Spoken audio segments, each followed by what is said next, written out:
Assalamualaikum warahmatullahi wabarakatuh. Selamat pagi anak-anakku semua. Bagaimana kabarnya?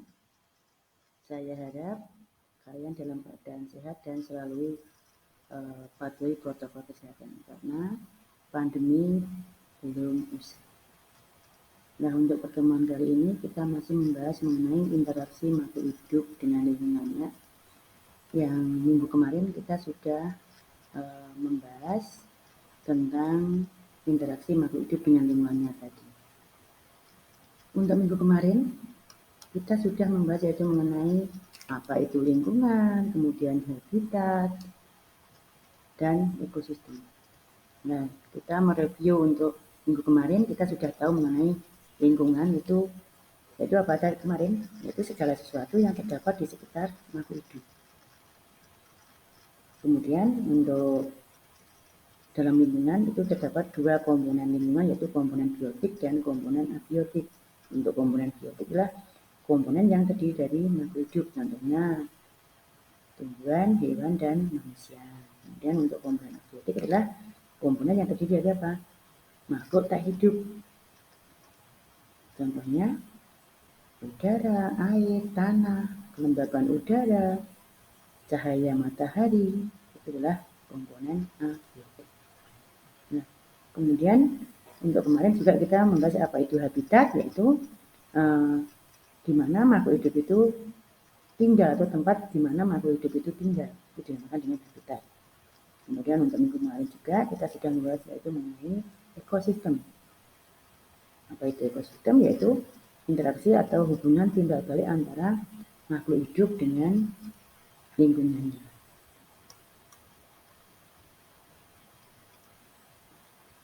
Nah, kemudian dalam komponen ekosistem itu kan ada komponen biotik.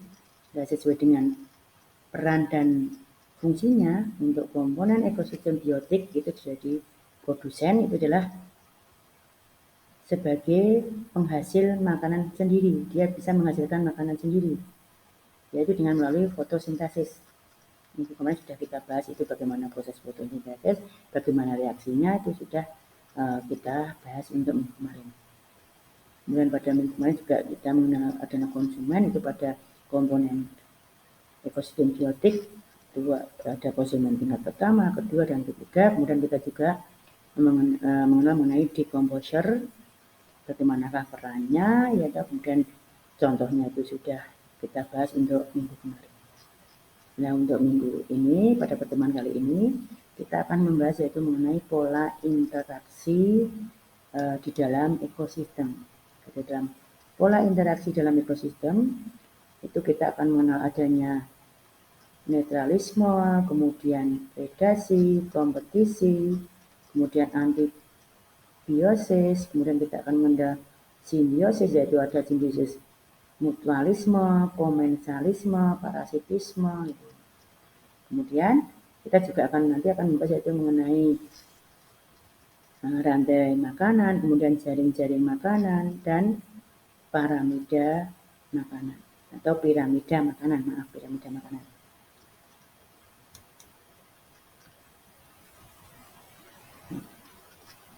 Yang pertama kita akan membahas itu mengenai pola interaksi netralisme.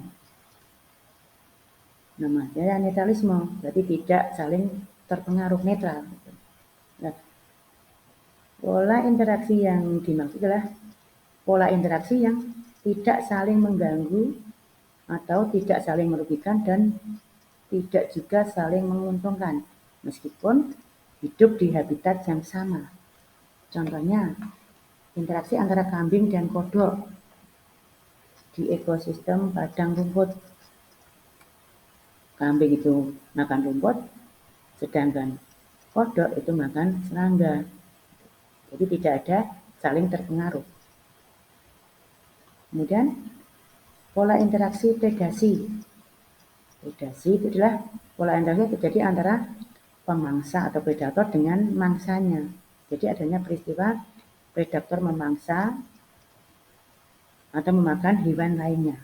Contohnya di ekosistem persawahan, ular akan memakan atau akan dimakan oleh tikus. Kemudian untuk pola interaksi yang lainnya adalah pola interaksi kompetisi. Namanya saja kompetisi, berarti saling bertanding, saling berlomba itu. Nah, pola interaksi yang terjadi karena adanya apa? Persaingan antar individu atau populasi untuk memenuhi kebutuhan hidupnya. Namun habitat tidak menyediakan dalam jumlah yang cukup. Contohnya ada sapi, kuda, kemudian kambing di padang rumput. Maka dia sama-sama akan berkompetisi untuk mendapatkan rumput yang hijau atau rumput yang segar. Jadi dia saling bertanding untuk mendapatkan rumput untuk makanannya, untuk kebutuhan hidupnya. Contoh lain adalah belalang dan ulat. Dia saling merebutkan dedaunan sebagai sumber makanan pada habitat yang sama. Kemudian pola interaksi antibiosis atau amensalisme. Pola interaksi antibiosis atau amensalisme adalah pola interaksi berupa hubungan antara dua individu berbeda jenis yang menyebabkan individu yang satu itu menghambat pertumbuhan individu yang lainnya. Contohnya, pohon pinus akan mengeluarkan zat kimia yang menghambat tumbuhan lainnya, sehingga akan sulit menemukan tumbuhan lain itu di sekitar hutan pinus. Contoh lain lagi adalah gulma atau alang-alang atau rumput teki dapat mengeluarkan racun untuk menghambat tumbuhan lain seperti kacang tanah. Sehingga kacang tanah itu nanti kalau di sekitarnya itu ada rumput teki atau alangnya, itu dia akan sulit untuk berkembang atau tumbuh. Nah, kemudian selain antibiosis atau amensalisme, kita juga mengenal pola interaksi adalah simbiosis.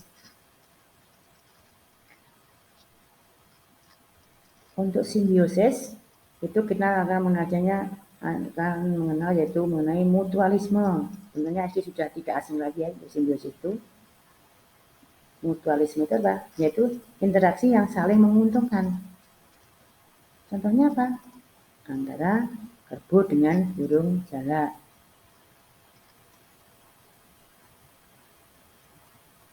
Burung jalak itu mendapat makanan dari kutu kerbau, kemudian kerbau itu kutunya bisa hilang, berarti dia saling menguntungkan. Simbiosis antara tumbuhan berbunga dengan kupu-kupu. Tumbuhan berbunga itu bisa dibantu dalam proses apa? Penyerbukan atau penyerbukan. Kemudian kupu-kupu mendapatkan hasil yaitu berupa madu untuk makanannya. Jadi saling menguntungkan. Kemudian ada simbiosis parasitisme, yaitu interaksi yang hanya menguntungkan satu pihak saja, tapi yang lain dirugikan. Contohnya, benyalur yang hidup sebagai parasit pada tanaman inangnya. Kemudian tumbuhan tali putri pada tanaman pagar itu, yang warnanya kuning-kuning itu adalah tali putri itu. Kemudian ada pola interaksi simbiosis komensalisme, yaitu interaksi yang hanya menguntungkan satu pihak saja, sedangkan pihak yang lainnya tidak dirugikan atau tidak diuntungkan. Contohnya, simbiosis antara ikan hiu dengan ikan remora. Ikan hiu, dia tidak mendapatkan untung apa-apa dari ikan remora, tapi ikan remora itu dia mendapatkan sisa makanan dari ikan hiu yang digunakan untuk dia makan.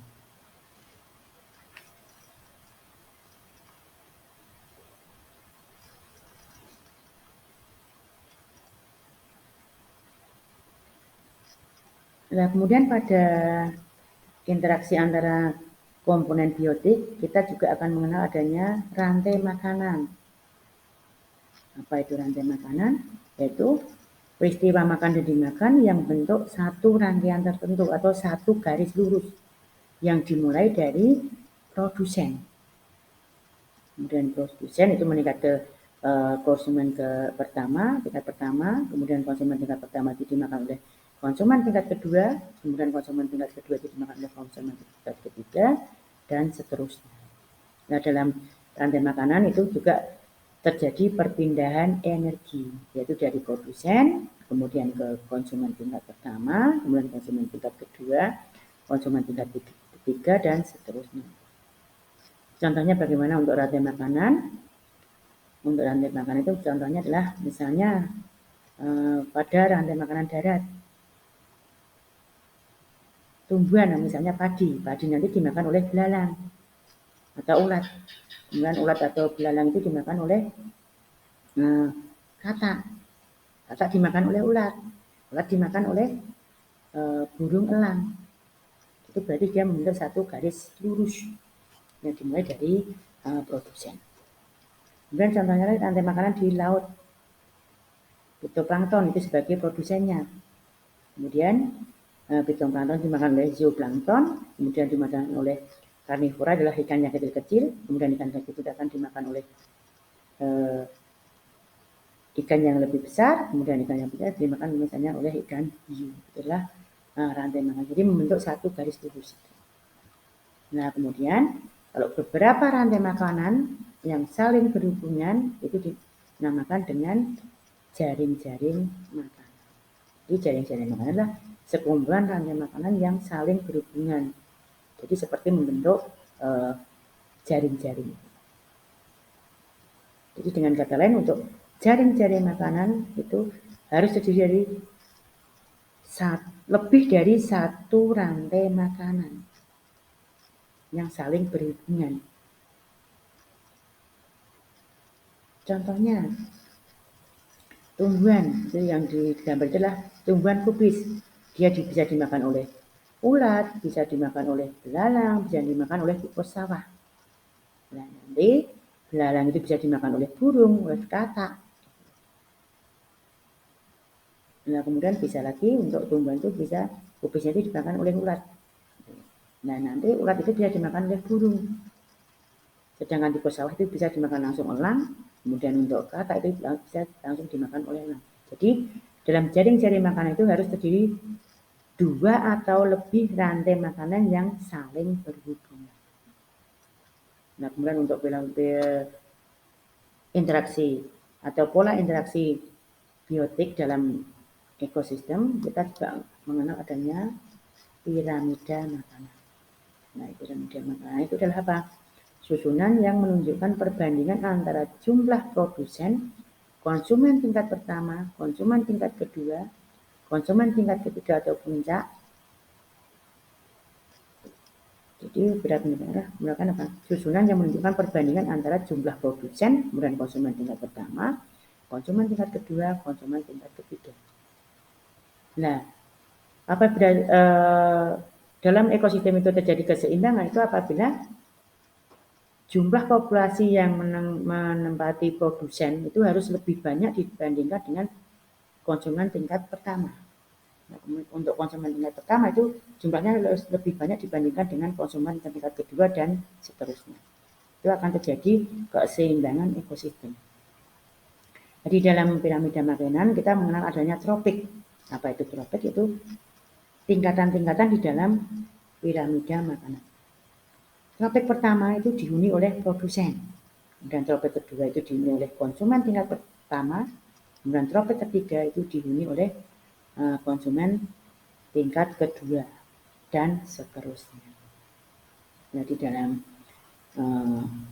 interaksi antara makhluk hidup dengan lingkungannya itu juga ada perpindahan energi. Nah, bagaimana untuk perpindahan energinya? Itu dimulai dari produsen.